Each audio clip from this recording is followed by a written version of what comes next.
بے شک اللہ گناہوں کو بخشنے والا اور اللہ غفور الرحیم ہے۔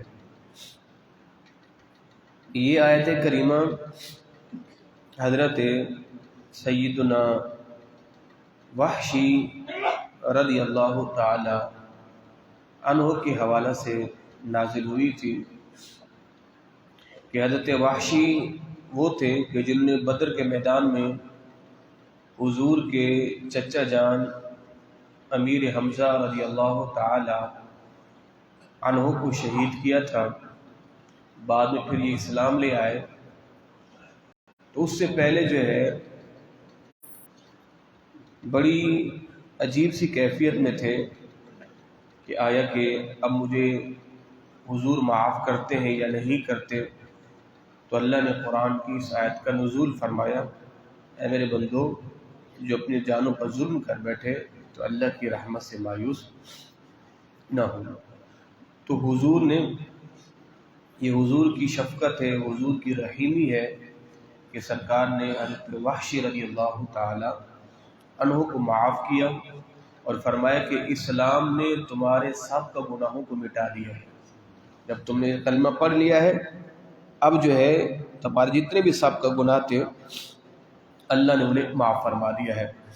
تو آج کی احادیث طیبہ کے اندر بھی حضور کی طرف سے امت کو خوشخبریاں دی گئی ہیں کہ زندگی کا کل اثاثہ وہ ایمان ہے، اور اگر ایمان ہی نہ رہا تو پھر سمجھو کچھ بھی نہ رہا۔ حضرت عبادہ بن صامت رضی اللہ تعالی عنہ سے مروی ہے، حضور نے فرمایا من شہد ان لا الہ الا اللہ وحدہ لا شریک لہ وان محمدا عبدہ ورسولہ، کہ جس نے کہا اللہ کے علاوہ کوئی عبادت کے لائق نہیں اور محمد اس کے بندے اور رسول ہیں، اور عیسیٰ بھی اللہ کے بندے اور رسول ہیں، اور اللہ کا کلمہ ہے جناب عیسیٰ، کہ جو پروردگار نے اس کلمے کو القاء کیا حضرت مریم کی طرف، والجنت والنار حق، اور جو یہ کہے کہ جنت بھی حق ہے دوزخ بھی حق ہے، ادخلہ اللہ الجنت علی ما کان من العمل، تو اللہ کے رسول نے ارشاد فرمایا کہ اللہ اسے جنت میں داخل فرمائے گا چہ جائے کہ اس نے کوئی بھی عمل کیا ہو، اس نے کوئی بھی عمل کیا ہو، تو کوئی بھی عمل کیا ہو تو جنت اس کے لیے پکی ہے، مگر گناہوں کی سزا ہے۔ اہل ایمان کے لیے بالآخر ہے تو جنت، کہ جو خاتمہ بالخیر کے ساتھ گیا وہ چاہے کبیرہ گناہ کرنے والا ہو یا صغیرہ کرنے والا ہو، رب کی مرضی ہے، جب تک چاہے عذاب دے یا رب چاہے یوں ہی معاف فرما دے، مگر بالآخر ہے اس کے لیے جنت۔ علی ما کان من العمل، اس کا یہ ہرگز مطلب نہیں کہ بندہ گناہ بھی کرتا رہے اور سیدھا جنت میں چلا جائے، نہیں، جنت اس کے لیے ہے، مگر وہ کب ہے؟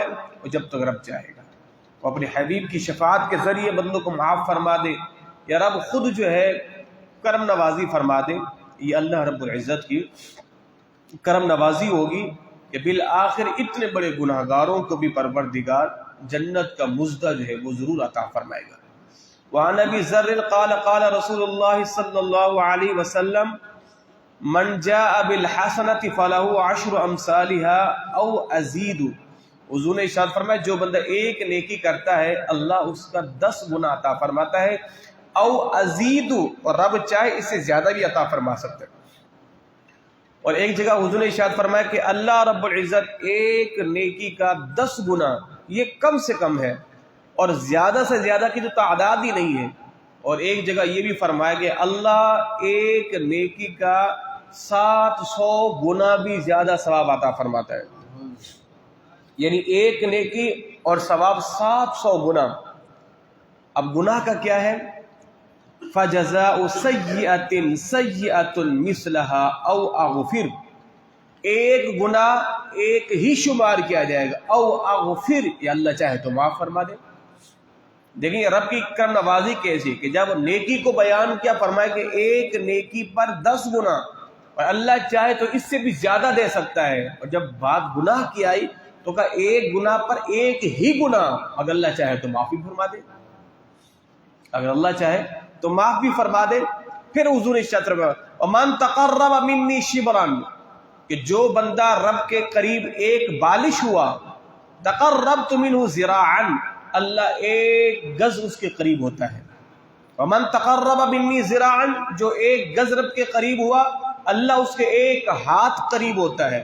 ومن اتانی یمشی، اور جو رب کی بارگاہ کی طرف چل کے آتا ہے، اللہ ارشاد فرماتا ہے اتیتہ ہرولۃ، ہم خود بڑھ کے اس کا استقبال فرماتے ہیں. رب کا بھرنا یا رب کی رحمتوں کا بھرنا ہے، یعنی رب کی رحمت بھر بھر کے اس بندے کا استقبال کرتی ہے. اور پھر آگے کیا ارشاد فرمایا، ومن لقینی بقراب الارض، اور جو بندہ رب سے ملا اس حال میں کہ زمین کے برابر اس کے گناہ تھے، لا یشرک بی شیئا، اللہ فرماتا ہے لیکن اس نے میرے ساتھ کسی کو شریک نہیں ٹھہرایا تھا، لقیتہ بمثلھا مغفرۃ، فرمایا کہ ہم زمین کی بخشش کے برابر پروردگار سے ملاقات فرمائے گا. اتنے بڑے گناہ لایا مگر ایک چیز نہیں، وہ شرک نہیں ہونا چاہیے بس.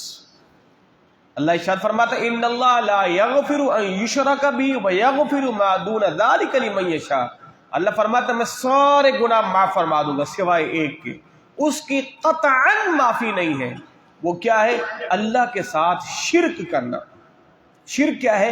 اللہ کا شریک ٹھہرانا، اس کی ذات میں، اس کی صفات میں کسی کو رب جیسا ماننا یا اس کو رب جیسا اختیار اس کے لیے ماننا، یہ ہرگز رب کو قطعاً پسند نہیں ہے.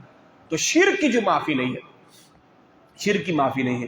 اور کبھی کبھار چاہتے نہ چاہتے ہمارے ہاں بھی عمومی طور پہ جو کم علم ہوتے ہیں وہ اپنی دعائیہ کلمات میں کم علمی کی بنیاد پر بھی بعض دفعہ شرکیہ کلمات کہے جاتے ہیں اور شرکیہ دعائیں بھی کرے جاتے ہیں، معاذ اللہ ثم معاذ اللہ. مثال کے طور پر آپ کہتے جناب اوپر اللہ ہے نیچے تم ہو. بعض دفعہ میں نے لوگوں سے یہاں تک سنا ہے کہ جس طرح میرے لیے اللہ ہے ویسے ہی تم ہو، معاذ اللہ ثم معاذ اللہ، نقل کفر نباشر. اچھا جب ہمارے یہاں کچھ لوگ مزارات پر جاتے ہیں تو پھر وہاں بھی ایسی دعائیں کرتے ہیں کہ اے صاحب مزار تم ہی مجھے دو، میں تم سے مانگوں گا. بعض دفعہ آپ نے قوالیاں بھی سنی ہیں، قوالیوں کے اندر بھی یہ بعض دفعہ شرکیہ کلمات ہیں، قوالیوں کے اندر بھی بعض دفعہ شرکیہ کلمات ہوتے ہیں. تم ہی سے لیں گے، تم دو گے، ہم نے تمہارے علاوہ کسی سے مانگنا ہی نہیں ہے، معاذ اللہ ثم معاذ اللہ. رب سے مانگو بھائی، رب سے مانگو. مزارات پر جاؤ یہ کو اے پروردگار دے گا تو، دینے والا ہی تو ہے، داتا بھی تو ہے، غوث بھی تو ہے، سب کچھ تو ہے، تیری عطا سے یہ بھی دیتے، تو ان کا صدقہ عطا فرما، تو ان کا وسیلہ عطا فرما، تجھے ان کی عبادتوں کا واسطہ، تجھے ان کی جو ہے دینی خدمات کا واسطہ، ان کے صدقے دے. اس صاحب مزار سے نہ مانگو، مانگو اللہ سے، تو ہی دے گا مالک، تیرے علاوہ کون دے سکتا ہے. ہم تو اس دہلیز پر آئے ہیں، یہ نیک لوگ ہیں، چلے اس مقدس جگہ پر آ کے تیری بارگاہ میں فریاد کر رہے ہیں. جناب حضرت مریم جس ممبر میں مسجد اقصی میں ایک ممبر بنایا گیا تھا جہاں آپ عبادت کیا کرتے تھی، جناب زکریا نے دیکھا کہ ان کے پاس بے موسم کے پھل موجود ہیں، تو کہا مریم یہ بے موسم کے پھل کہاں سے آ گئے؟ کہ اللہ نے مجھے دیا ہے. تو جناب زکریا کیا اولاد نہیں تھی، رات ہم نے 16 پارے کے اندر پورا یہی واقعہ تھا جناب زکریا کا، جناب بی مریم کا. کہ بے موسم کے پھل کہاں؟ تو کہا اچھا جب رب تمہیں بے موسم کے پھل دے سکتا ہے تو پھر رب مجھے بھی اولاد دے سکتا ہے. جناب زکریا علیہ السلام کی عمر کافی ہو گئی تھی، اور آپ خود کیا فرماتے ہیں، قال کذالک، میرے لیے اولاد، میری بیوی بانجھ ہو چکی ہے، بوڑھی ہو چکی ہے، اس کو اولاد کیسے ہوگی؟ تو فرمایا قال کذالک، اللہ ایسے ہی تو کرتا ہے. تو پھر جناب زکریا نے حضرت مریم کے ممبر میں، بلکہ محراب میں جہاں وہ عبادت کیا کرتے وہاں پر آ کے دعا کی. هنالک دعا زکریا ربہ قال رب هب لي من لدنک ذریۃ طیبہ انک سمیع الدعاء فنادته الملائکۃ وهو قائم یصلی فی المحراب ان اللہ یبشرک بیحییٰ. تو جناب زکریا نے محراب مریم میں کھڑے ہو کے دعا کی، مالک مجھے بھی اولاد دے، جب تم بے موسم کے پھل بی بی مریم کو دے سکتا ہے تو اس بڑھاپے میں مجھے اولاد بھی دے سکتا ہے. تو ساتھ میں کھڑے فرشتوں نے کہا یبشرک، اللہ آپ کو خوشخبری دیتا ہے، پروردگار آپ کو ایسا بیٹا عطا فرمائے گا اور اس کا نام یحییٰ ہوگا، اور روئے زمین پر اس سے پہلے اللہ نے کسی کو یحییٰ نام عطا ہی نہیں کیا. تو اسے کیا پتہ چلا؟ مقدس جگہوں پہ جا کر دعا کرنا یہ انبیاء کی کیا ہے؟ سنت ہے. تو اس لیے ہم مزارات پر جا کے دعا کرتے ہیں کہ یہ مقدس جگہ ہے.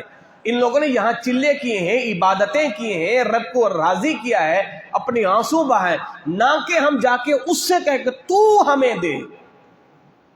یہ عقیدہ بیان کے اس کو مضبوطی کے ساتھ پکڑیے گا.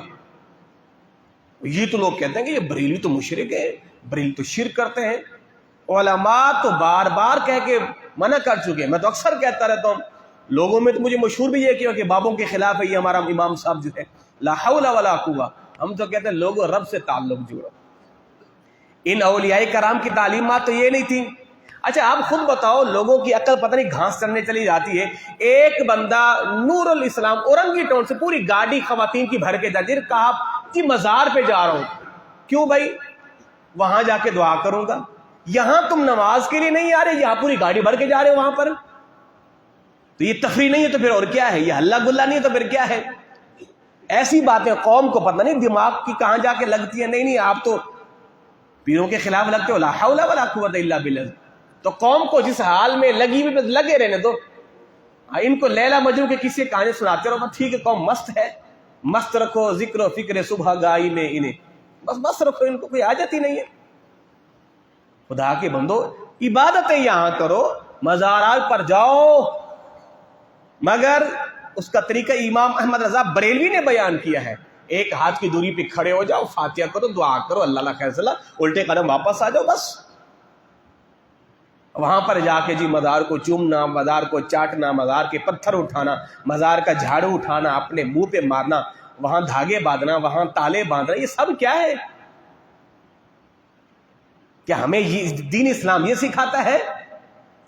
تالے باندھے جا رہے ہیں، دھاگے باندھے جا رہے ہیں، پتہ نہیں کیا کچھ کیا جا رہا ہے. مزاروں پہ چادریں چڑھانے کی منتیں مانی جا رہی ہے. یہ کہ منتیں ہیں، یہ کہ شرعی منت تھوڑی ہے. میرے یہاں بیٹا پیدا ہو گیا، میں یہاں سے وہاں تک چل کے جاؤں گا، چل کے جاؤں گی، میں پیدل جو مزار کا طواف کروں گی، میں وہاں پر یہ کروں گی. یہ ساری جہالتیں نہیں ہے تو اور کیا ہے؟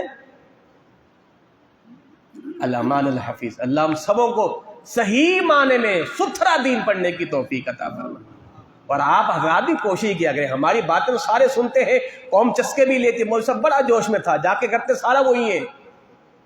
خواتین کا کیا کریں؟ پوری گاڑی بھر کے لے کے جا رہے ہو، عمرے پہ جا رہے ہو،